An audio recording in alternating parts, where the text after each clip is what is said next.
So when there's a division like the AL East with teams like the Red Sox, the Yankees, and the Rays, and then when you throw in a few teams who are up on the rise like the Orioles and the Blue Jays, well, the AL East division could be one of the most competitive in the entire MLB. So let's talk about what will happen during the 2020 season in the AL East. The bent, that's big views.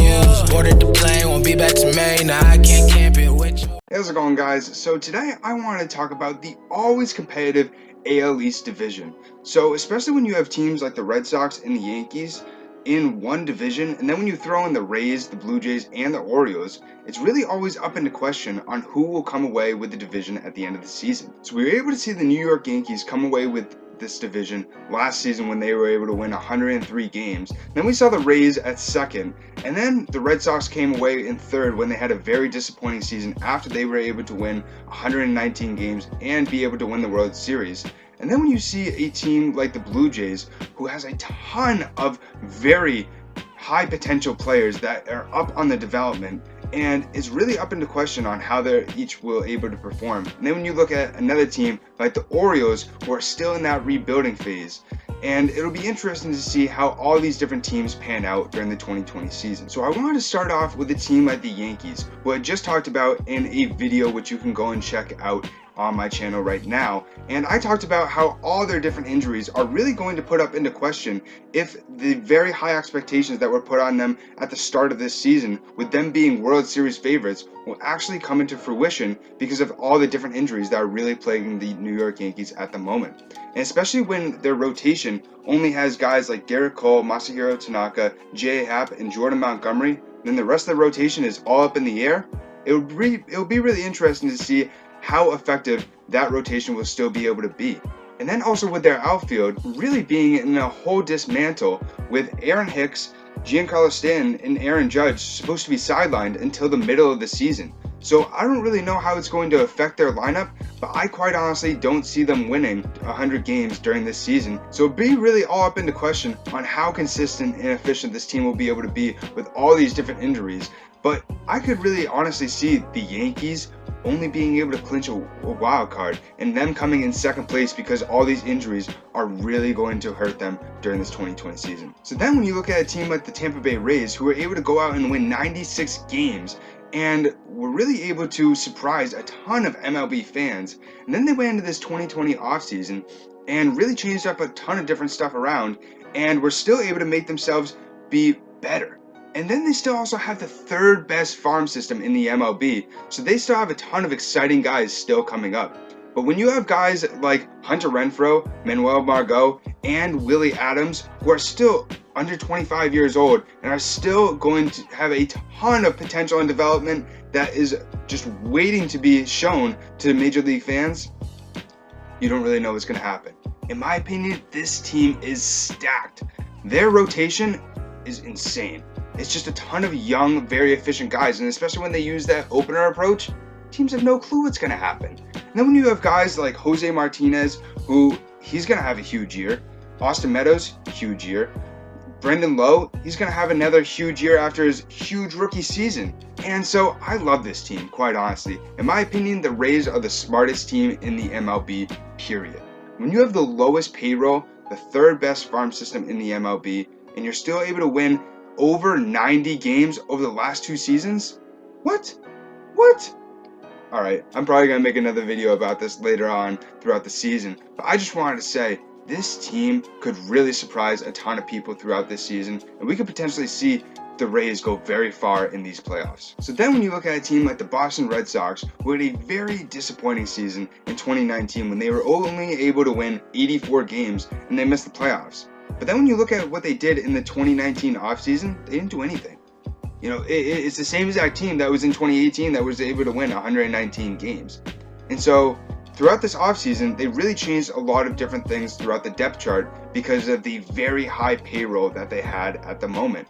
And we saw them trade Mookie Betts and David Price and really sort of pick up a ton of these very cheap, and in my opinion, guys that can perform really well and surprise a lot of different people. So it'd be really interesting to see what these different guys that the Red Sox got, like Jose Pariza and also Colin McHugh as well, on how they'll really be able to perform in this new very high pressure situation that the Red Sox are in at the moment, where a lot of fans are really hoping for them to get back to the playoffs, but in reality, I could really see this being a bridge year for them, where they won't really make the playoffs. I don't think so. I quite honestly predict them only winning 85 games this next season. But it'll be interesting to see how the rotation will really perform without Sale throughout that first month, and will we be able to see young guys like Andrew Benintendi and also Jackie Bradley Jr. be able to step up to really help the Red Sox be able to fill that void that Mookie Betts left when he was traded. So then when you look at a team like the Toronto Blue Jays,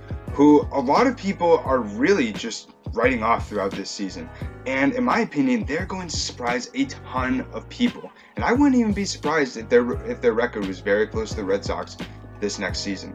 Now, they were only able to win 67 games last year and lost 95. But we really saw them be able to bolster their rotation and really make a lot of very underrated signings throughout this season. Now, we saw them sign Rue, we saw them sign Tanner Roche, we saw them sign Chase Anderson, and also Matt Shoemaker. Now, Tanner Rourke and Chase Anderson and also Matt Shoemaker will be very underrated, but in my opinion, I think that they are going to flourish in this rotation and really surprise a lot of people and really be very consistent, especially since these guys have been able to do this over their careers. But injuries have really been plaguing them throughout these past few seasons, but I can still see them coming up big for this Blue Jays team. And then when you look at the amount of stacked high potential players that the Blue Jays have, and Bo Bichette, Vladimir Guerrero Jr., Kevin Biggio, and Lourdes Gurriel Jr. All these guys could have huge seasons and really develop to be into these very star players that they have been looked at since they were drafted. So then another very underrated signing that the Blue Jays did have is Travis Shaw. So he's a guy that can play first base and also third base, but quite honestly, we can see him slide into that first base position because Vlad Guerrero's already got that locked in. And so with Shaw coming off a very injury-prone season over these last 2 years, we were able to see him hit over 30 home runs back in 2018. And then back in 2017, he was able to surprise a ton of people with the Brewers when he was, like I said, able to hit upwards of 30 home runs. And so we could really see Travis Shaw be able to be the same exact player that we saw him before all these injuries happened. And we could see him being a huge player and offensive weapon for the Blue Jays. So I don't really see the Blue Jays being playoff contenders yet, but like I said, we could see them have a record very close to the Red Sox in that 80 to 85 range, in my opinion. So then when you look at the Baltimore Orioles, who have been at the bottom of this division, it seems like for the last 5 to 10 years, except when they had Adam Jones and they had Nick Markakis and all these really good players that were really able to surprise a lot of people. And then we saw Dan Duquette really make a ton of different decisions that, in my opinion, didn't make any sense. And he decided to sit on a lot of players like Manny Machado and not trade them at the moment where their value was wicked high. And now we're seeing a Orioles team that really has to start a rebuild from scratch. And we were able to see them last season be able to make a lot of big strides in developing these very underrated and potentially very good players. And guys like Anthony Santander, who was really able to outperform a lot of the expectations that were put on him.